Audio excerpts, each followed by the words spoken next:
नमस्कार दोस्तों, मैं अविनाश स्वागत करता हूं आज आपका फिर से थर्ड आई के एक और नए एपिसोड में।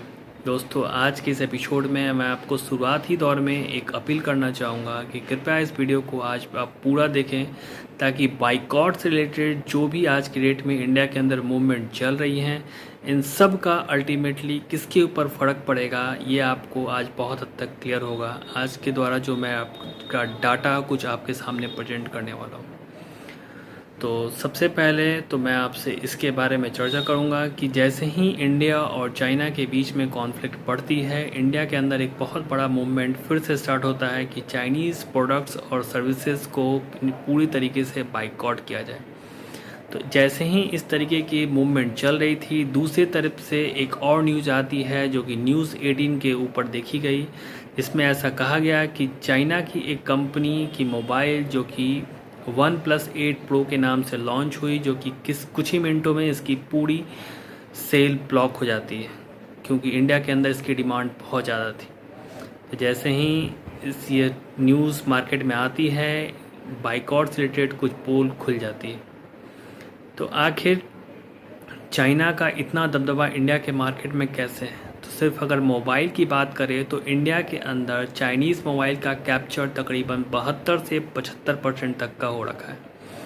बाकी सारी बड़ी कंपनियां मात्र 25% वाले स्लॉट के अंदर ही आती है, जिसमें एप्पल, सैमसंग और नोकिया जैसी बड़ी कंपनी सारी इसी के अंदर है। अगर सिर्फ मोबाइल का सेल आउट इंडिया के अंदर देखा जाए तो 19-20 के टाइम में तकरीबन $16 बिलियन US डॉलर का रहा है। तो ये कितना बड़ा चंक है, आप सब इससे अंदाज़ा खुद ही लगा सकते हैं।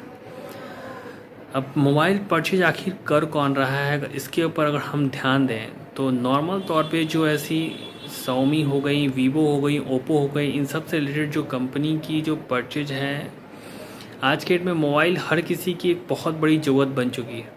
तो अगर मैं मेनली फोकस करूं लोअर मिडिल क्लास की जो फैमिली जो तकरीबन महीने का 10 से 12 हज़ार रुपये सिर्फ कमाती है, और एक 10,000 का मोबाइल ख़रीदने के लिए अगर अफोर्ड करती हैं, जिसमें एक बहुत सारा फीचर्स उन्हें एक साथ असेंबल्ड होकर मिल जाती है, अगर उनसे हम कहें कि आप 6-7 हज़ार रुपये और यहाँ पर लगा के कोई दूसरे देश की कंपनी की मोबाइल को ख़रीदें, तो ये कितना ज़्यादा उनके साथ जायज़ होगा, कितना फेयर होगा, ये हम सब समझ सकते हैं। तो शायद वो अफोर्ड ही ना कर पाएँ उस टाइप के मोबाइल को परचेज़ करने के लिए।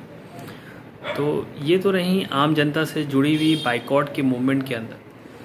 आखिर इन सब के पीछे गवर्नमेंट कहाँ खड़ी है, गवर्नमेंट अपने तरफ से किस तरीके का स्टेप लड़ी है, गवर्नमेंट किस तरीके से फॉरवर्ड यहाँ पर सामने दिख रही है। तो कुछ ऐसे स्टेप्स देखने को मिले हमें। जैसे सबसे पहले तो DFCCIL जो कि रेलवे द्वारा एक डेडिकेटेड फ्रिगेट कॉरिडोर बनाया जा रहा था, जो कि गुड्स के लिए सामान को ट्रांसपोर्ट करती, वो चाइना को 471 करोड़ का एक दिया गया था प्रोजेक्ट, जिसे कैंसिल कर दिया गया, जो कि बहुत छोटा ही अमाउंट है, हम सब जान रहे हैं, चाइना के लिए स्पेशली। उसके बाद दूसरे तरफ से गवर्नमेंट की तरफ से एक और न्यूज़ आई, जिसमें चाइना के 300 डिफरेंट टाइप्स ऑफ प्रोडक्ट्स के ऊपर इंडियन गवर्नमेंट एक एक्स्ट्रा टैरिफ लगाने वाली थी, तथा साथ ही वहाँ पे क्वालिटी कंट्रोल मैकेनिज्म के अंदर एक और ज़्यादा कुछ रूल्स ऐड होने वाले थे, जिससे उन प्रोडक्ट्स का इंडिया के मार्केट में बिकना थोड़ा और टफ हो जाएगा। तो आखिर इन सब के करने के बाद निश्चित रूप से है कि चाइना चुप नहीं बैठेगा, WTO के अंदर जाएगा, एक केस लॉन्च होगा, और वो सब क्या होने वाला है वो फ्यूचर में हम लोग खुद देख पाएंगे। आखिर ये सब करने के बाद कितना ऐसा अमाउंट है जो कि चाइना के ऊपर फ़र्क पड़वा सकता है, तो ये अमाउंट तकरीबन 8 से 10 बिलियन US डॉलर का होगा। तो इसका चाइना के ऊपर कितना फ़र्क पड़ेगा ये आप आने वाले डाटा से आप समझ सकते हो, क्योंकि इंडिया और चाइना के बीच में बहुत लोग, हम लोगों में से बहुत लोगों का ऐसा मानना है कि इंडिया चाइना के लिए एक बहुत बड़ा मार्केट है। इवन चाइना अपना सबसे ज़्यादा गुड्स इंडिया के अंदर ही सेल करता है।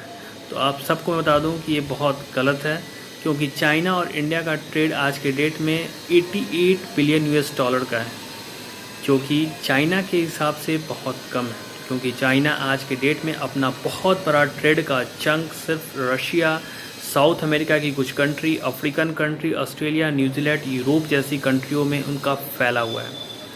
अगर एक डाटा मैं आपके सामने रखूं जो कि इंडिया के रिस्पेक्ट में चाइना कितना इम्पोर्टेंट है, तो इंडिया चाइना के साथ जो भी अपना एक्सपोर्ट इंपोर्ट करती है उसमें अगर इंडिया अपना एक्सपोर्ट मात्र 5% चाइना को करती है, वहीं इंपोर्ट 14% करती है। ये तो थी इंडिया के तरफ से एक पॉइंट। अगर मैं चाइना की तरफ से बोलूँ कि आखिर चाइना इंडिया को कैसे देख रहा है, तो चाइना का जो एक्सपोर्ट इंडिया के अंदर है वो मात्र 3% है, उसके पूरे एक्सपोर्ट का मात्र 3% है। तो आप समझ सकते हैं कि इंडिया कि चाइना जो है इंडिया के ऊपर कितना डिपेंडेंट है, मात्र 3%, और अपना एक्सपोर्ट कितना करता है इंडिया को, 1% मात्र। तो ये डाटा से आप क्लियरली समझ सकते हो कि चाइना को कितना ज़रूरत है इंडिया का मार्केट, बहुत नॉमिनल है।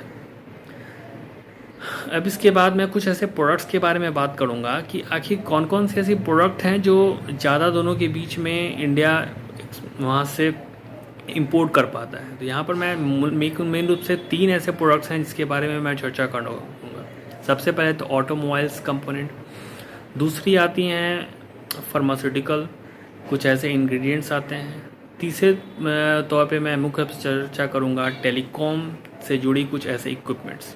तो सबसे पहले ऑटोमोबाइल्स।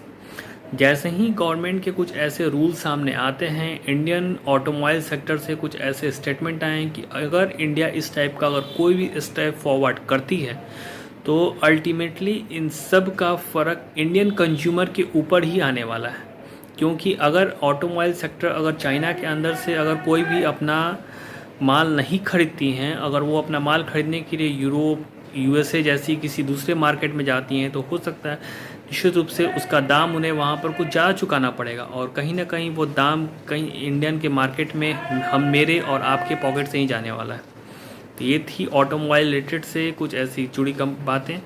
दूसरी बात आती थी टेलीकॉम सेक्टर से जुड़ी हुई बातें। तो टेलीकॉम सेक्टर के देखा गया कि जो इसके मिनिस्टर श्री रविशंकर हैं, उन्होंने जैसे ही ये सब मुद्दा गर्म हुआ तो बीएसएनएल को ऐसा स्टेटमेंट दिया कि अपना सामने अपना पक्ष रखा कि जितनी भी कंपोनेंट जो चाइना के सामने से खरीद के आने वाली थी वो उन सबको कैंसिल कर दिया जाए तथा फर्दर कुछ और भी सामान ना खरीदा जाए।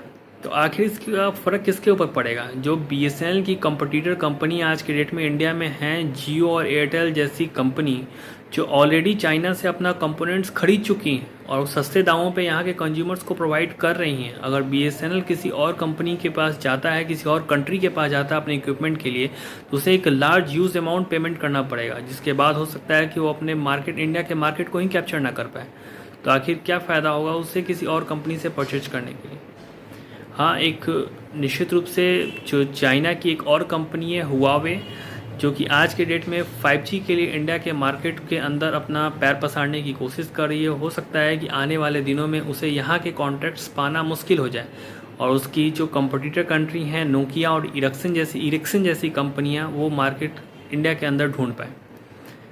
तो ये तो थी टेलीकॉम सेक्टर ऐसी कंपनी। अब मैं बात करना चाहूँगा आखिर में कि आखिर फार्मास्यूटिकल कंपनी कैसे आज के डेट में काम कर रही हैं। निश्चित रूप से इंडियन मीडिया के अंदर चर्चा तो नहीं होती है, बट इंडिया की फार्मास्यूटिकल कंपनी आज के डेट में बहुत अच्छा कर रही है। निश्चित रूप से बहुत बड़ा एक एक्सपोर्ट का अमाउंट जो कि इंडिया के अंदर एक लार्ज रेवेन्यू ऐड होता है। तो आखिर फार्मास्यूटिकल कंपनी जो कि आज के डेट में API जो इनका सबसे बेसिक कंपोनेंट है, जिससे अपनी मेडिसिन को ये बनाती हैं, API that is active pharmaceutical ingredient, ये आज के डेट में इंडिया के अंदर 70% सिर्फ और सिर्फ चाइना से ही एक्सपोर्ट होके आता है।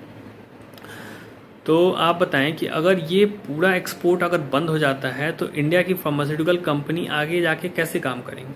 निश्चित रूप से गवर्नमेंट ने इस पूरे सेक्टर को 10,000 करोड़ रुपया सिर्फ और सिर्फ इस सेक्टर में दिया है, जिसमें इंडिया के अंदर ही API को फिर से बनाया जाए। इससे बनाने में इन्वायरमेंट से रिलेटेड भी बहुत सारे ऐसे इश्यूज आते हैं। तो हो सकता है कि गवर्नमेंट सारी जगह NOC दे के पूरे रास्ता इसको क्लियर कर दे, फिर भी इस पूरे प्रोडक्ट्स को बनाने में तकरीबन आने वाले 5 से 6 साल तो लग ही जाएंगे। जितना टाइम तक इस पूरे 5 से 6 साल तक इंडिया को वेट करना पड़ेगा अपने कंपोनेंट्स के लिए या कोई डिफरेंट मार्केट ढूंढने के लिए। तो अब निश्चित रूप से अगर ये जितना भी बाइकआउट का ये सीन चल रहा है, अगर कुछ समय का बात करें, एक स्टार्टिंग के कुछ पीरियड में इसका झटका कहीं ना कहीं इंडिया को ही फेस करना पड़ सकता है। निश्चित रूप से अगर एक अच्छे स्ट्रेटेजी और लॉन्ग टर्म प्लानिंग के साथ अगर हम आज से ही इस सेक्टर में आगे बढ़ते हैं तो इसका फ़ायदा इंडिया को बहुत ज़्यादा तरीके से होगा, क्योंकि कहीं ना कहीं आत्मनिर्भर भारत जो आज के डेट में इंडिया में एक बहुत बड़ा फोकस का केंद्र भी बना हुआ है, वहाँ पे इंडिया अच्छा अगर करती है तो आने वाले दिनों में इंडिया अपने खुद के पैरों पे खड़ा हुआ दिखाएगा। तो उम्मीद करता हूँ कि आज के जो मैंने डाटा और जो रिपोर्ट्स आपके सामने रखी हैं, आपके बहुत सारे थॉट्स और आपकी जो मन में डाउट्स चल रहे थे वो क्लियर हुए होंगे। Thank you so much once again.